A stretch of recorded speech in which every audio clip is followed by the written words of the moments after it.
It's my great pleasure to be introducing Professor Marie-Noëlle Guillot tonight. Marie-Noëlle began her academic career with an arts degree and then a master's in English and Applied Linguistics from the University of Strasbourg. This further study led to a PhD in Applied Linguistics here at UEA in 1990, and ultimately achieving her chair in Intercultural Communication and Translation Studies here in August 2017. I think, in fact, Marie-Noëlle was one of the very first people I met on my first day here in August. And I remember her being very excited about that moment, so it's lovely to be here this evening. Marie-Noëlle joined UEA's School of Modern Languages and European Studies in 1995 as a lecturer in French after 2 research projects on then cutting-edge CD-ROM resources and text processing software as senior research associate. Her career progressed to senior lecturer in 2008, and the school developed alongside, becoming a school of language, linguistics and translation studies, then language and communication studies. And it's great to see people from all of those iterations, I think, here this evening. Now in 2019, the school encompasses politics, philosophy, language and communication studies. Over the years, Marie-Noëlle has occupied most posts of responsibility, and some simultaneously, within the school, and was deputy head for 2015 to 16. Marie-Noëlle has seen a number of changes across the years and contributed significant input into the school's vitality, development and reputation. In her role as research director, for example, she was instrumental in improving the school's range of activities, introducing and leading the cross-cultural conference, public roundtables, research and engagement seminar series, and professional panels, creating productive, collaborative research and impact opportunities for her colleagues. Marie-Noëlle initiated the Norwich City of Interculture events, so her impression on the civic life of the university has been remarkable. Watching them become a feature in the school's calendar with exhibitions, public lectures, discussions and workshops, enhancing the understanding of intercultural communication within institutions and individual practices. In October 2016, Marie-Noëlle coordinated the successful application for the school's Athena Swan Bronze Award, an award which recognises work undertaken to address gender equality within the higher education workplace, a really significant piece of work. It was the first award for the UEA's Faculty of Arts and Humanities. Marie-Noëlle is now recognised as a leading interdisciplinary authority at the interface of cross-cultural pragmatics and translation and audiovisual translation. In recent years, activity has revolved around the AHRC-funded research network project called Tapping the Power of Foreign Language Films, Audiovisual Translation as Cross-Cultural Mediation. The project culminated in a public roundtable event in May 2017, which is held at the British Film Institute in London. Marie-Noëlle's many publications have provided a creative response to the changing requirements of the higher education environment, setting new research agendas across applied linguistics, cross-cultural pragmatics, and translation studies. With digitisation and global dissemination, foreign films depend on subtitling or dubbing to reach their public. Yet we know barely anything of their impact on audiences and broader societal repercussions. These are the critical concerns Marie-Noëlle has been addressing in her more recent work. Please join me now in welcoming Professor Marie-Noëlle Guillot to give her inaugural lecture. Thank you.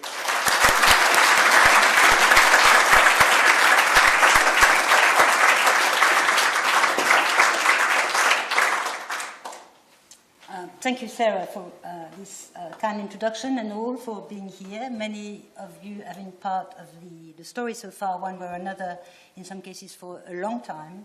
And it's good to be sharing this particular event with you. It's as much yours as it is mine, as they say in film awards, which thanks to all. So thanks to all.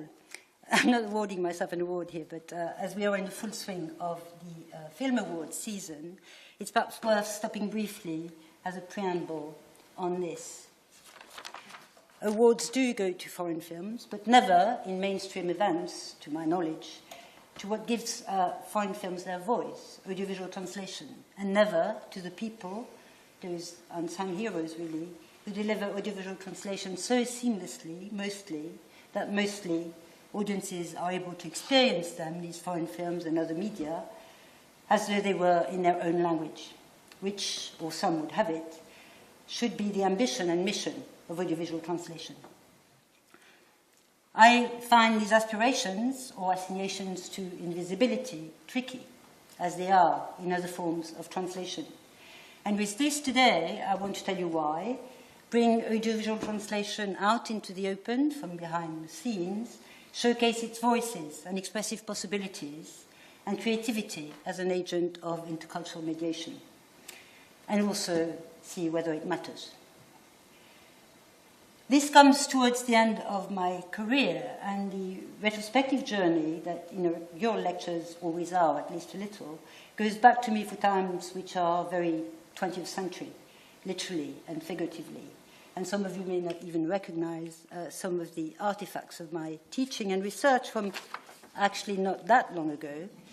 And things have moved at an incredible pace from when I took up my job here, full-time job in 1995, and stopped doing freelance translation and a range of other things. From, for translation, physical delivery of book researched hard copies to almost full digital access and almost instant global availability in just about every respect today. Most of my slides today are slides or materials that I have used before in my teaching or in presentations at conferences or public events like the round tables here at Cinema City and the British Film Institute for the project that Sarah mentioned, as a kind of recap of all that, and also illustration of the range of activities that we engage with as academics, of the range of people that we engage with, the changes of direction that we go through, all of which make us what we are as teachers and researchers. But another main reason for bringing up technology is that the massive technological changes that are illustrated here have radically changed what is at stake in audiovisual translation and shaped debates about it and my own research. The second major drive has been this, what happens this end.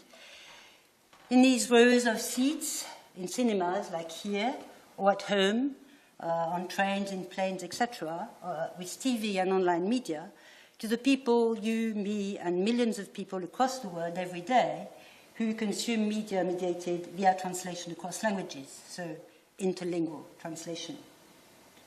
What does it do to us? How do we respond? How does it affect our outlooks and views of the world?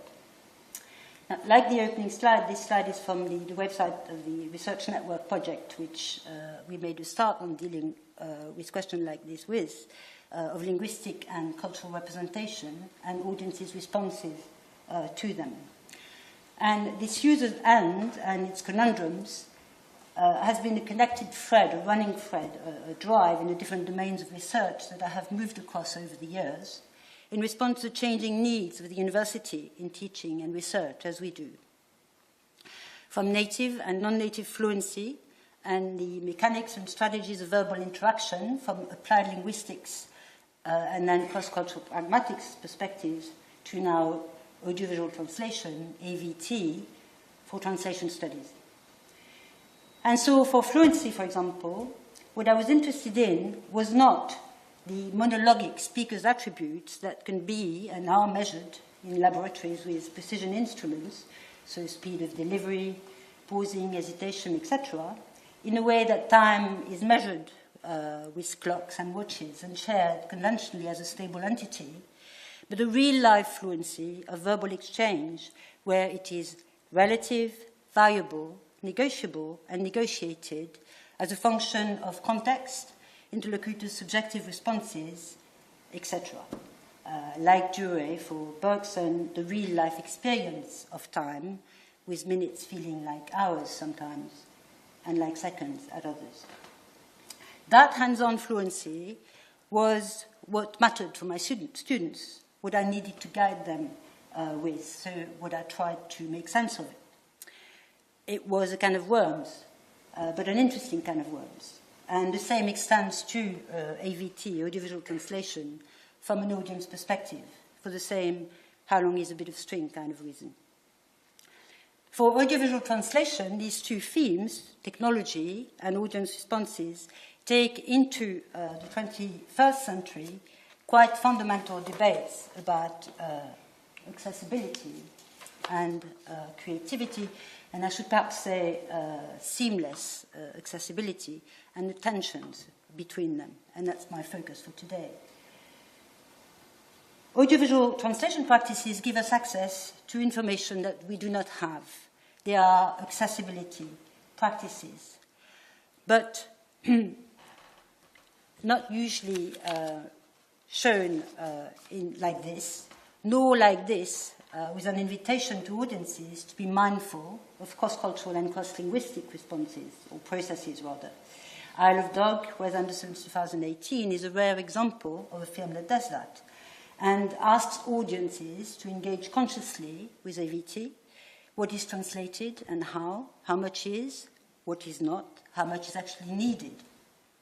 And also to recognize that choices are made with people behind these choices, explicitly with a note to viewers, implicitly with the range of representation strategies it showcases and processing challenges that it produces. Critics often don't really know what to make of this kind of thing, as here with Godard's film Socialisme, which Guardian critic Bradshaw thought had nothing to offer, with the fact that it has English subtitles that are only telegrammatic stubs, giving the rough gist in 2 or 3 words, not helping much. Godard wrote the subtitles for this film himself, and comments from other quarters show that there was more to it, more to the whole affair than just that. And even the sample here on the right, and its conspicuous layout suggests this much, and it's also discussed in this other piece here, Sense of Cinema. Bradshaw didn't make much of the conspicuousness of translation and translation processes in his review of Isle of Dog either, even though he had plenty to say about it otherwise. But reviewers from a Japanese perspective did. And here, Moiko Fuji. I'm not 100% at one with what Fuji says here, and this is a bit of an aside at this point, but it has 2 justifications. It draws attention to linguistic and cultural asymmetries, so imbalances between English and other languages and cultures, with interest in and engagement with translation always greater from the less dominant language. The second reason is that this review was sent to me by one of my students as part of a lively verbal and email exchange about all this, and it gives me the opportunity to pay homage to students for all they contribute to making us what we are and shaping us for the better, as much as we hopefully do too. So back now to accessibility and creativity, and I will focus on subtitling in mainstream practices. So lines of written text at the bottom of the screen for utterances and make-believe spoken language dialogue lines in another language. And subtitling is with dubbing, so total replacement of verbal language in one language with verbal dialogue in another, is one of a range of accessibility practices that also include voiceover, subtitling for the opera, and things like that. And intralingual practices, so from one language to the same language, English to English. And before I move in earnest to subtitling, and I'm nearly there now, I just want to make a small incursion into interlingual accessibility practices, because they too are taken pretty much entirely for granted. A bit of magic, only noticed to be picked on the rare occasions where a mishap makes them fleetingly but damningly visible. And because this country is amazingly good at audiovisual accessibility and has for years routinely exceeded the regulator's Ofcom compliance and quality targets. It's good. There's no magic in any of it, but amazing technology and people with amazing skills doing spectacular things.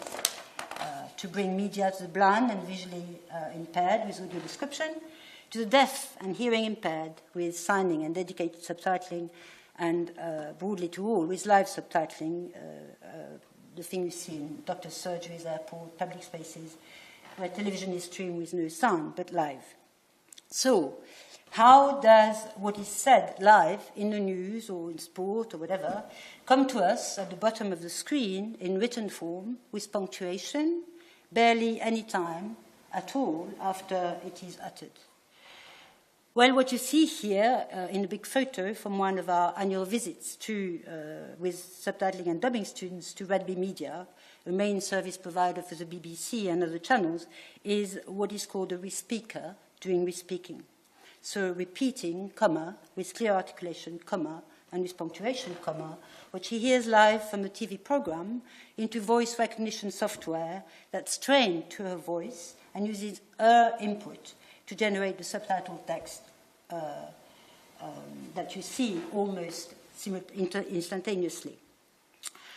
And that may seem easy, but just think of a live football match, say, between Russia and some other place, and coping with fast commentary, tricky foreign names, unpredictable developments, topics, technical terminology over extended periods of time. And that's what this speaker was preparing for later that day.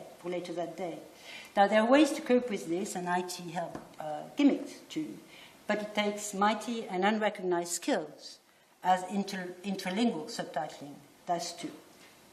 There is now also sophisticated technology for interlingual subtitling, so that the various stages involved, which used to be carried out separately by different people, not necessarily in contact with one another, can be done by one person at one PC station with subtitling software, as seen here on the larger picture, which is from one of the TPFF, the project from one of the research methodology workshop we had, which included a hands-on practice session with a professional subtitler who's standing there, Christine Gerdis. And in the small photos with a group of students on the right, the top right here, just using laptops in a workshop for secondary education language students that they had prepared and delivered as part of their assessment for the subtitling and dubbing module. So anyone with a modicum of IT know-how can do subtitling now, and they do. And here are a few examples. So you often get more information, for example, glosses for culture-specific reference, and here a pun. Fan subbing emerged in the 80s out of the frustration of fans of Japanese anime with the erasing out in US versions of anything Japanese in their favorite pieces. And they were then working on very cumbersome videotapes and now readily shared digital files.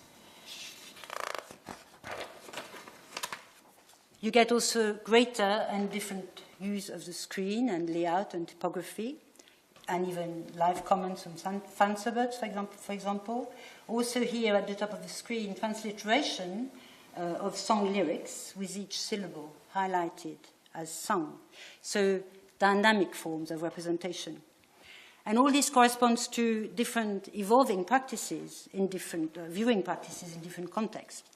It brings with it evidence of an appetite for quite different forms of audiovisual translation and interest in otherness. It also brings with it different concepts of quality, showcasing the expression of subjective spectatorial experience as against the normative one-size-fits-all approach in mainstream industry. These kinds of practices already have an impact on media, as here on mainstream media, as here in the BBC Sherlock, where we're given access to Sherlock's thinking as he's deducing Mary, Watson's wife. And there's quite a range of sophisticated forms of representation used in Sherlock, but even in EastEnders now, for example, to show what people are texting one another as they do, in case anyone might be interested.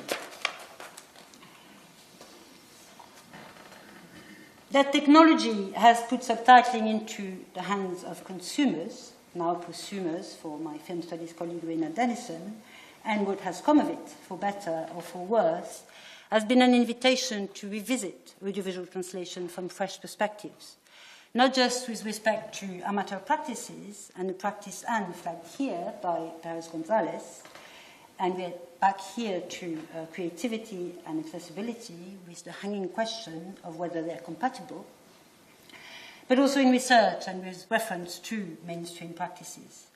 And for me, it's been an invitation then to consider the expressive potential of subtitling within these mainstream practices, within the seemingly normative straitjacket of the industry, with particular focus on language.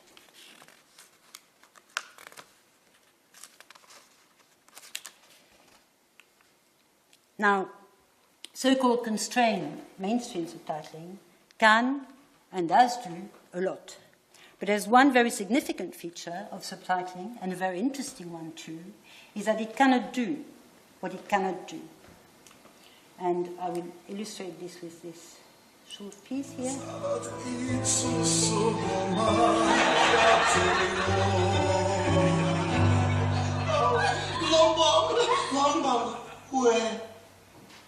Where?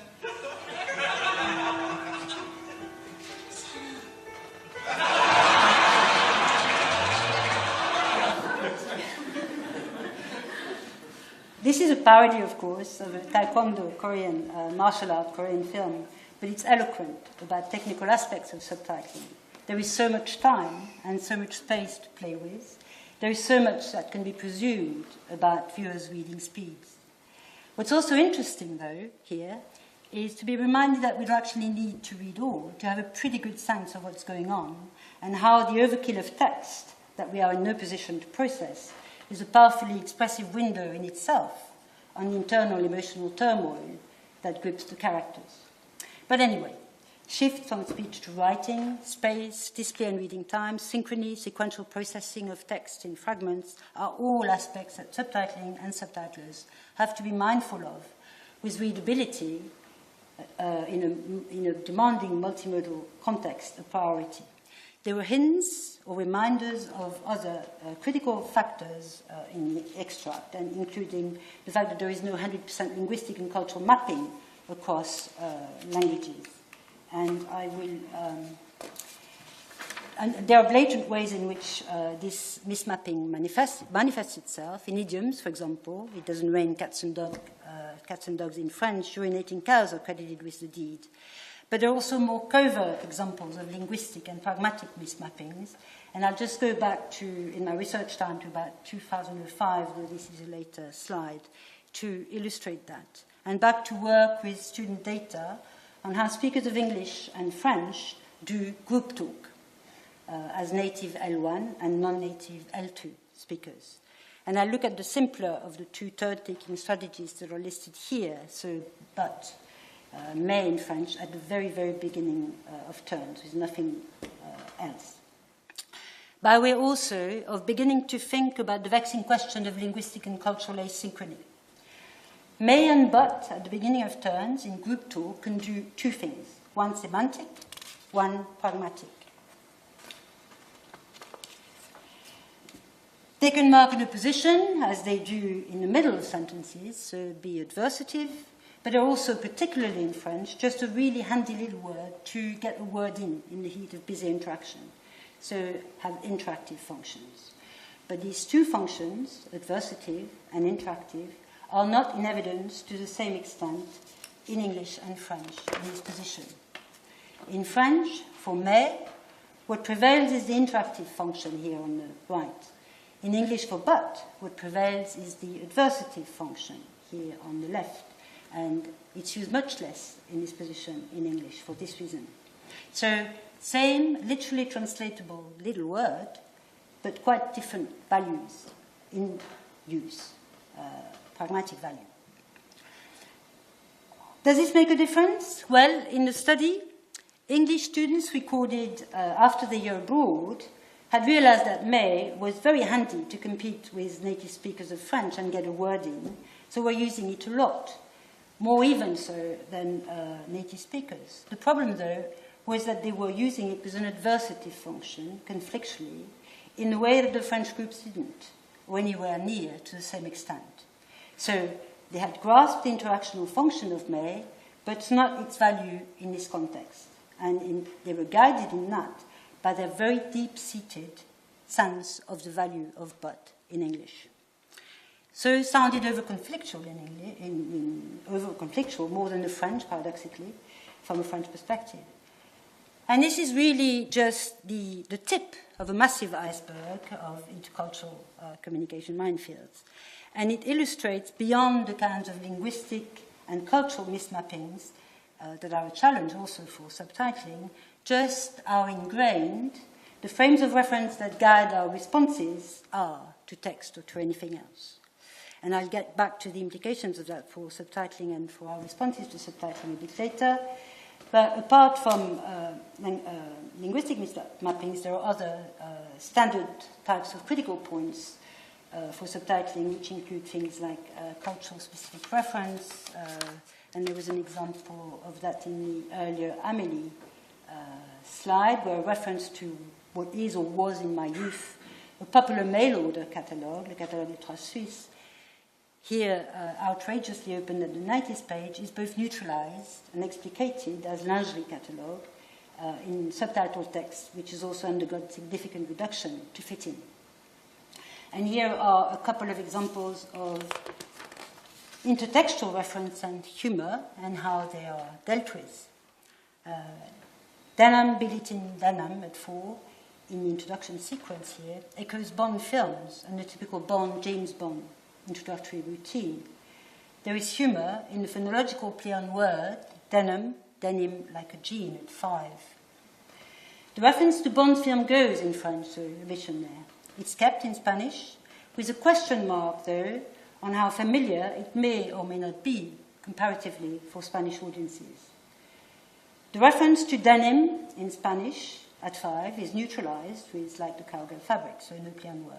In French, the reference is graphically spelled out as denim, D-E-N-I-M, like for the jeans, where in English it's kept as denham, with audience expected to make the phonological leap and engage with constructing the pun. Denim in French is far less common and recognized than in English, so here again, there is a question of cultural distance and of its implications. Exotic reference, promoting a sense of being at one with another culture, versus the familiarity of a broadly shared reference, promoting a sense of group membership.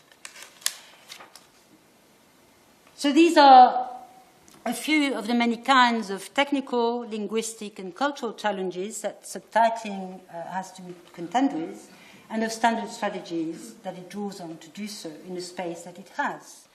It omits, neutralizes, condenses, reformulates, etc., often very imaginatively. It has other expressive resources up its sleeve, some to do with language and others with form, and together they make subtitling quite distinctive as a form of expression.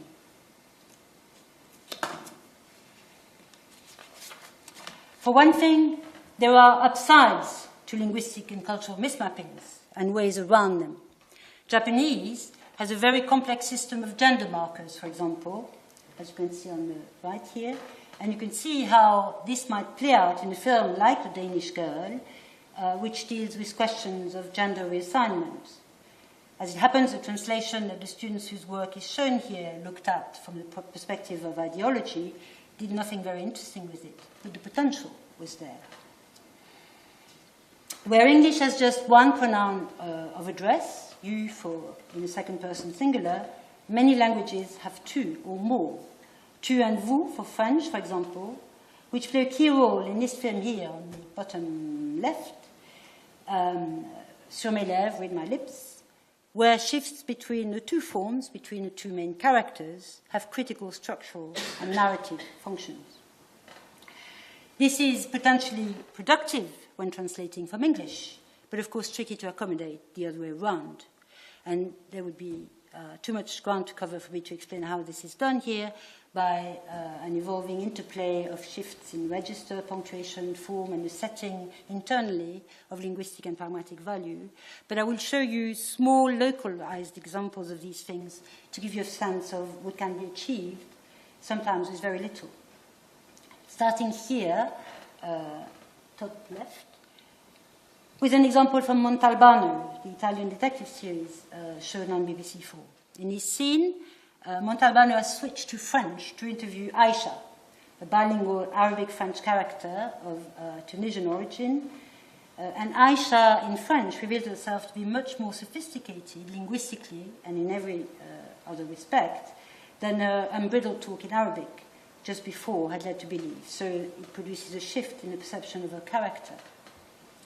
This is shown in the original French in the registered contrast between Moi je m'appelle versus Montalbano's non-native sounding Mon nom salvo. And in English, with a slight but conspicuous and effective clue, the fully formed utterance, my name's Aisha, by contrast again with Montalbano's monosyllabic, foreigner-like talk, my name's Salvo. Punctuation plays a part in this, as it does in this other example, which now involves an interpreter. So the languages heard are Italian and Arabic, with subtitles in English on the left here, with a back translation in French on the right. This is from a paper I gave in French. There's a difference here between the line in pink, what Montalbano is shown to tell the interpreter to say, tell her Allah is great and merciful, and the line in orange, what the interpreter is shown to, say, Allah is great, comma, and merciful, full stop. The comma gives a sense of the cultural resonance. I mean, the comma gives greater prominence to both parts of the utterance represented, and the full stop a kind of respectful finality. And so a sense of the cultural resonance that these terms can have for Muslims like the interpreter and Aisha here, by contrast with Montalbano, for whom they're just a blackmailing tool. He's just trying to extract information from her. I don't know what was said in Italian and Arabic, by the way. So this is what counts for me, regardless, and would for you in the same situation. So punctuation in subtitling can play and does play a role in representation, and this extends to other features: syntax, adjective, paratactic, standalone units of meaning to ease processing and avoid the disorientation of text carrying across frames. And these things are actually features of speech, so there is a trigger of orality in all that. Line segmentation, line distribution across frames, which affect, for example, the representation of turn-taking, so form. I won't go into all that, but before I link back to audience response, I just wanted to make clear a key point, and that is that choices in all these respects work together in an integrated way, with at any point, affecting what happens further down the line. So there is a dynamic vertical dimension to representation in subtitling.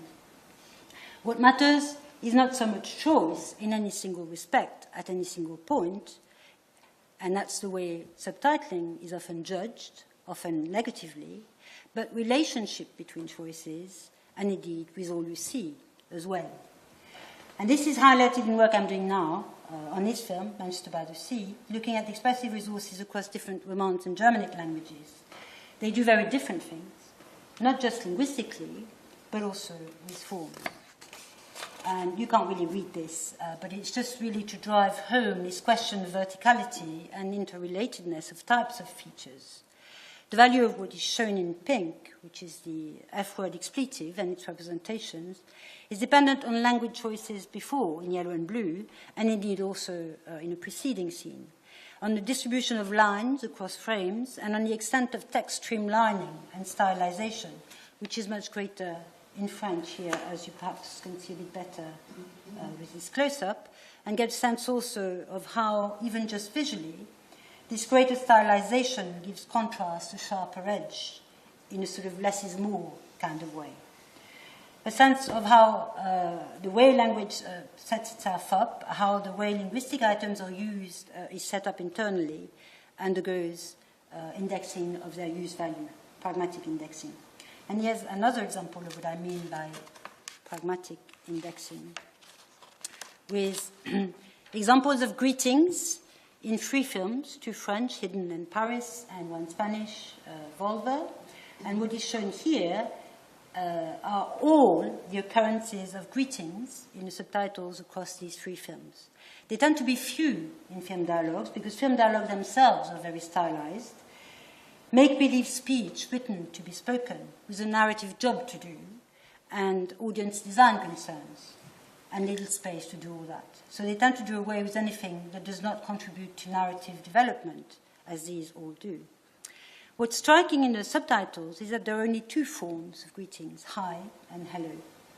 And they work in different ways, with different pragmatic cues or settings across the three. So that, for example, the function of the single occurrence of hello in hidden on the left, which stands out in the midst of the high forms, is to flag a very dramatic moment in the film.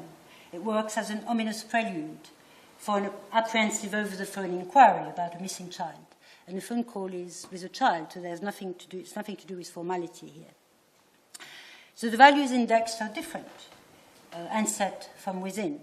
What's interesting also here is that the source dialogues too give greetings a particular value, and bonsoir for hello in hidden has the same dramatic value as hello, but there is no correspondence elsewhere, nor is there any correspondence with real-life exchanges.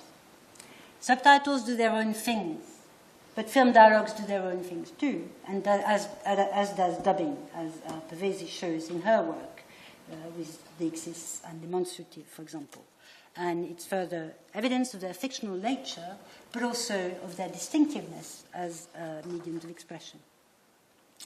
Now, I'll just do one example, last example, before I move to audience responses to sum up and get back to this question of cultural asynchrony and its implications. And the example is from Read My Lips again, and here it is for now completely out of context. The issue here is text in English triggering expectations from English, as with the example of but earlier, for people speaking a different language in a different context, French here. Particularly as here, the directness of the request in English, so impoliteness for English, put crudely, is belied by the source, which provides you here with evidence that the French can do indirectness and be polite. So does inevitable reduction produce misguided and misguiding misrepresentation here of the tricky business of politeness? That, I think, is belied by the subtitle too. This is the first time that the character is addressed by this person by her Christian name at this point, by her boss here, and not as Miss Bain, so as she had been so far, so surname and title as would be the norm in this professional context. And this shift, together with the rising intonation that's cued by the question mark and the pause, triggers a sense of empathy and caring tentativeness that tones down the request and mitigates it as a face-threatening act, so that it is not responded to as offensive in the film, and the French are not necessarily perceived as rude. And this is the core of what I've been trying to tease out as regards intercultural mediation. But here again, all this depends on choices upstream and on the interaction of different features. And you can see that different choices would promote quite different responses. So, just translate.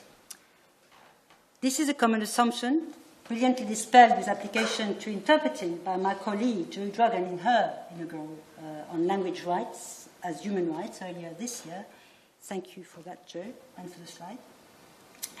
It doesn't work for subtitling and audiovisual translation either. There is creativity within accessibility in mainstream practices, within text itself, and in interaction with the other expressive resources in cinematic discourse, what you see and what you hear. But audiovisual translation, subtitling, is not literal, not 100% literal in itself or in the way that we respond to it, which is the expectation which the just translate assumption carries. It usually doesn't have the space to be, but would it need to be? We can cope with things not being represented literally. There can be new perspectives in non-literal representation, refreshingly so, as here, apart from interesting views on skies, light, causality, gravity, the nice touch about women doing the impossible, as ever, though not for once as an uphill struggle. Women can. Subtitling can, and that was perhaps a point in Godard's thing earlier. But what do viewers make of it all, particularly from the point of view of intercultural literacy? What imprint is left? To what extent can and does subtitled text tell you something about the way that people may use language elsewhere, and how? With high-tech equipment like eye trackers, EEGs, ECGs, we're able to measure reading speeds, what viewers look at and when on the screen, even their emotions. For example, responses to metaphor in translated or untranslated form. They are all very interesting, but they only tell us what they tell us, that there is a heart or brain response, for example, to the presence of metaphor in translation, and an emotional response, but not what this response is beyond that, or if there is any causal relationship between them as well. It's like the measuring of a speaker's fluency in a lab. It doesn't actually tell you very much about how fluency is done in real-life interaction. There's barely any work at all that makes the leap to the other side of perception, just a handful of studies by De Silla, my TPFF co-I, and a colleague here, Carlos de Pablos. And so there is still the question of what we make of it all, of literal and not so literal representation, on the basis of our shared knowledge of the world, about ships sitting on top of seas and shipwrecks falling to the bottom, and submarines floating in between, the dangerosity of sharks and the foolishness of surfers, and of what is not part of our experience in the same way, because, for example, we come from a different linguistic or cultural background, a different kind of place, a different kind of time, a different kind of sea. So that Fuji and Bradshaw can make quite different things of their Isle of Dogs, as is their prerogative. From the perspective of some disciplines, like pragmatics and the pragmatics of fiction, which have started to develop an interest in audiovisual translation, the subtitled or dubbed film is the film. Not any kind of linguistic and cultural hand-me-down, but the film, which is de facto what it is for viewers with no access to the source, and who, in any case, will always respond to it from their own linguistic, cultural, and worldview perspective. So, Onigashima, Isle of Demons for Fuji, Isle of Dogs London for Bradshaw. And the same goes for language. Different making sense on the basis not of the same text or film, but text and film that provide the meaning-making platform for sense-making, to borrow from Scott on his recent work on translation and adaptation, his application to literary works. This is also an echo, of course, of what Lee Jarvis, my other colleague, was telling us in his inspiring inaugural about terrorism and counterterrorism and its language, and of terrorism being made in the act of labeling, with all its complex underpinnings. Subtitling is a modality that produces situated, so locally set, conventions of representation at the level of text, of the signified. But in the contract with audiences and with input from the broader semiotic context, it produces signifiers, flexible and reassignible as signified, in keeping with audiences' variable profiles. There are, in other words, no one-size-fits-all translation options and no one-size-fits-all types of responses, but constantly renegotiated paradigms of what in pragmatics would be accounted for as co-construction, with subtitling as a communicative agent within the participation structure of film reception. Amateur subtitling has been instrumental in drawing this to attention, I think, by showing its workings, as you do for maths at school. And as they are here with multiple translational representations of the same poems by Clive Scott at one of the Norwich City of Interculture events, as an invitation to partake in retracing the processes of text inception and generation for the translations, but also by the same token for source texts themselves. So, what about intercultural literacy and voices for all in all that? They are all refreshingly in your face, with amateur subtitling, for better or for worse. But there too, I think, as a potential in mainstream subtitling, albeit more covertly, and below the level of consciousness, mostly, by dint of the kinds of triggers and interactions that I've tried to discuss today. I will not, as perhaps you thought I would, tell you what watching films in translation does to people. I don't know. But what we've been trying to do with like-minded colleagues is map out what is involved beyond the surface representations that are normally the trigger in deficit or loss approaches to be in a position to look at these things better. What's important in the meantime, and in any case, is an awareness that there is more to it all than the Lost Task Force would have us believe. Does it matter? I need to catch my breath. Language rights as human rights, and what my colleague Joe Drugan told us, that matters. Terrorism and counterterrorism, also brilliantly scrutinized by my other colleague, Lee, in his inaugural also earlier this year. It was a good crop for PPL this year. That matters. And they've both been pretty tough act to follow. But still, it must matter a little, or else I wouldn't be here. It matters for research in itself, because there is much more to it than we are even able to account for, and because it feeds into much broader translation studies debates that it is informed by, but also has a huge capacity to inform by dint of its singularities.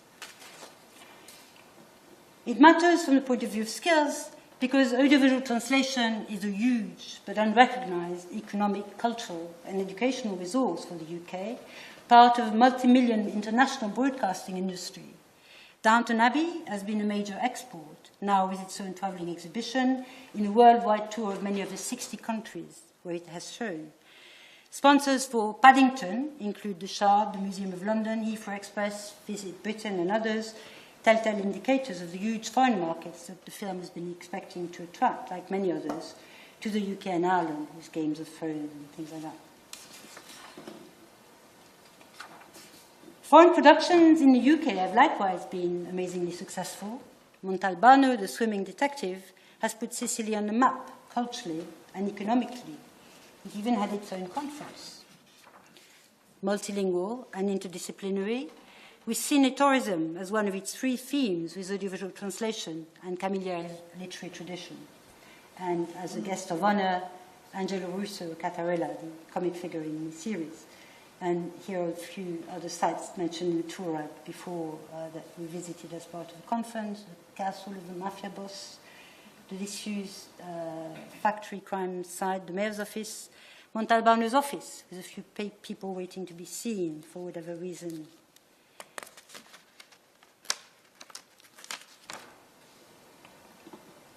It matters because safeguarding heritage and promoting culture at home and abroad is at the heart of policy for government and charitable organizations like the BFI or BAFTA.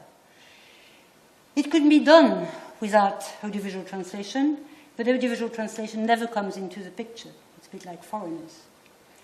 As in the earlier incarnations of its strategic plan, the BFI has an impressive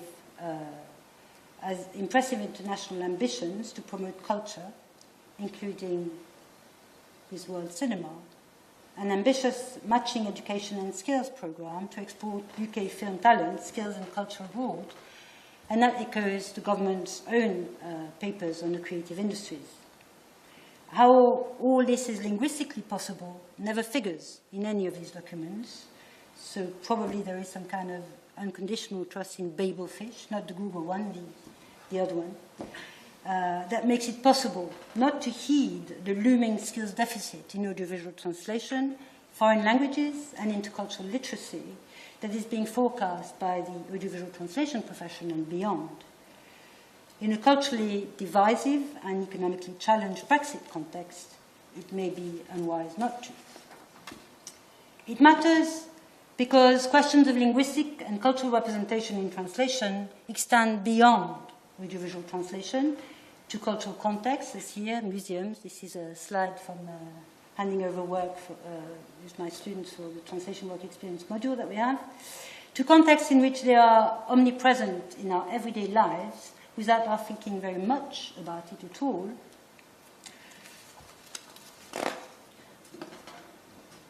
though we are occasionally reminded that it may all matter when something like this fares up.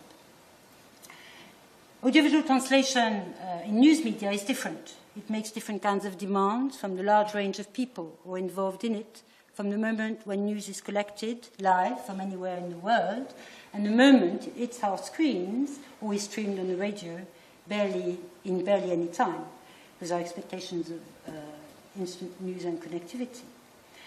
You may wish to stop for a moment and reflect on the volume of news from elsewhere you are exposed to every day and the logistics of bringing that to you that quickly, let alone the implications of the choices that are made along the way, not least language. And that, again, ties in with what Lee was saying about terrorism. This is a sort of a mildish example. For a poster we designed as publicity for the school, but even so, I'm not sure what Obama would have made of his all-inclusive My Fellow Citizens address, somehow becoming the nationalistic My Dear Compatriots, oddly at the hand of the French. I don't know what they were thinking about. And this is just a couple of words, but it frames the whole speech. So I'll leave you to ponder the weight of choices in news translation.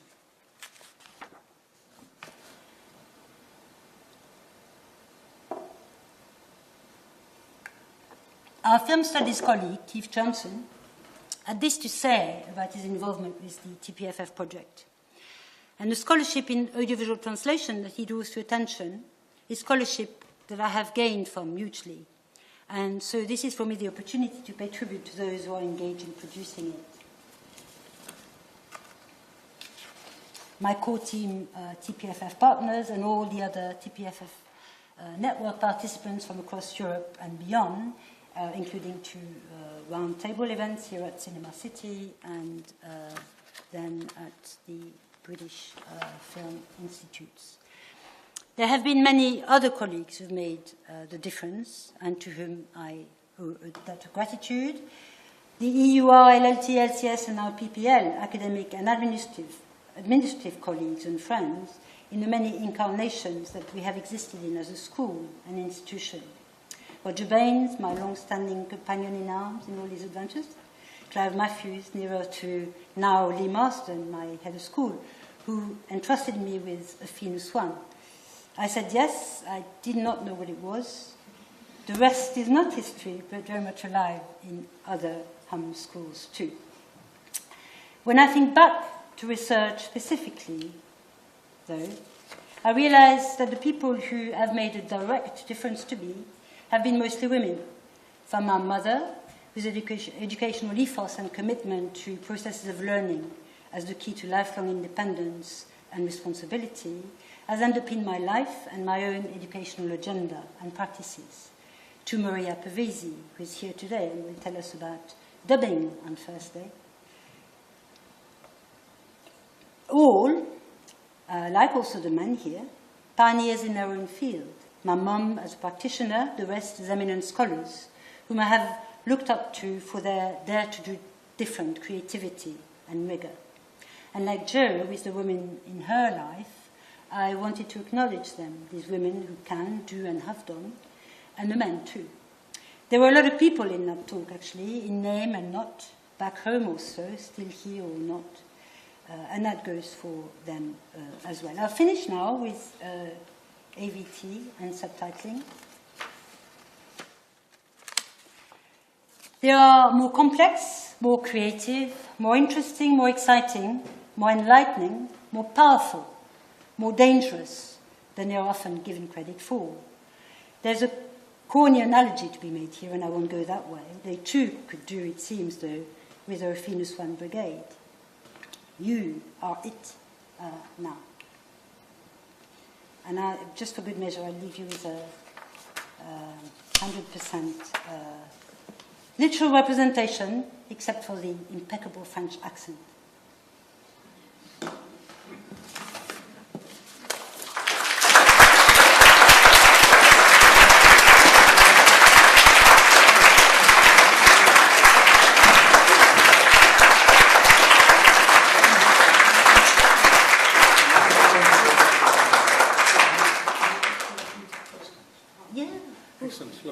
Okay, my name's Lee Marsden. I'm the head of Politics, Philosophy, Language and Communication Studies, and it falls on me to have the great honour of being able to just offer a vote of thanks to Marie-Noëlle for a really inspirational and fascinating talk. I think we've had a masterclass really on audiovisual translation this evening, and you get a bit of a flavour, I think, to realise that the place that Marie-Noëlle has within the school, but within the wider university as well. You can understand why she's so loved by her students and how inspirational she is. And I'm not going to hold you too long from your wine later on, but Marie-Noëlle has agreed that she would take a few questions. So do you want to field those yourself? Or? I don't mind. Okay, so opportunity 5 minutes or so to have a few questions. So who'd like to start off? You don't have to. Oh, they do.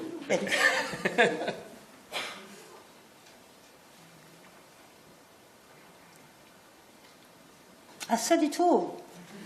You must have. you must have done. Lovely. Thank you very much, Marie-Noëlle, for a really interesting talk. What do you make of things like regulations from translation companies that will tell this or that audiovisual translator that, for example, they shouldn't be too specific in the kind of register they use? How does it come into play in your understanding of cultural representation? Well, I'm aware of it, but I'm looking at the end bit, and what I can see, what I can see in the films I look at is really quite exciting kind of practices. I'm not saying that all films are equally good. There's quality is a climb, right, from good to bad. And I'm aware also that there is kind of rigidities affect subtitling, but it's the same in a way that the inbuilt constraints of subtitling affect generate their own creativity. And I think that even with the rigidity that is imposed from outside, people do an amazing jobs because there is work. I'm sorry, I'm messy here, but you see what I mean? What I'm interested in subtitling, in mainstream subtitling, is precisely that those constraints, how these constraints are being used, and I think some may not be always conscious, I don't know, but I know that it is in a lot of cases because subtitles are written about how, for example, they will represent dialects, by making a particular order triple. Signposting at one particular point in the film, and then bringing it up again a little bit later just to remind the audiences that a particular person speaks in a particular way. So even within these constraints, I think there is a lot of expressive potential, and I quite like the tension precisely between constraints and creativity. It's also extremely, as I said, it's not single features, it's an interaction of a whole range of things. And the one thing I haven't talked about at all, actually, and I've got my fingers for that, is everything else, what you see and what you hear. Are you aware of any filmmakers who try to take a direct role in actual translation? But good, that was very interesting in translation. That article is very interesting. Yeah, some are, and some just leave it entirely. But mostly, the other thing is that films that are produced directly for the international market tend to be written, the dialogues tend to be written in a way that minimizes, and it's true of film also, that you don't have close-up shots because for dubbing, which Maria will tell us about on Thursday, we have a lip sync issue, for example. So, for those kinds of films, you can almost do a literal translation. In a sense, when we look at these issues, we tend to look at problems. But there is a lot, because film dialogues are so stylized, there is a lot that is unproblematic and quite literal. For example, Spiral. It's just Spiralization. I bought that for, I wanted to update my material for teaching, and I bought that thinking, for this stuff, slang, it's going to be great. And actually, it's so stylized that there's barely anything there that, what you're trying to find is examples that illustrate everything in one go. The Carla one is a really good one in that respect. But a lot of it is unproblematic. I also bought the Big Bang Theory, to be up with my students and stuff, because they thought it was funny and etc. And again, and that's partly also because the dialogues are not very good there, I think. I just couldn't find any place where I would have to do hours of viewing with my students to actually pick out the things I wanted to draw to attention. So it's very valuable. It's quality. That's quality. It's valuable. So at best it's great. At worst it's not good.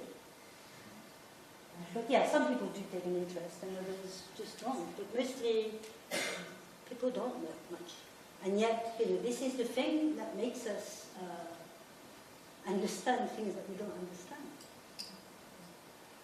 Take one more question. Sharon. Marie-Noëlle, I was wondering about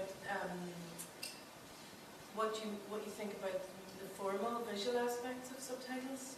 You'd shown the stylized text inserts that you used so interestingly in Sherlock, and I was wondering, do you think that there's a place for more creative use of subtitles on the screen in that way? I mean, is that something that you have enjoyed viewing or find interesting, or do you think that that's not the place of subtitles and that they shouldn't, get in the way? No, I think they're great. A lot of, you see it in documents. There's a really lovely, I can't remember what it's called, from quite way back, nature documentary where they had subtitling shifting in and out, and not necessarily in that, when it was good. And no, I find it really exciting. What I found fascinating about fan subbing and the quality there is very valuable. A lot of it is actually very literal.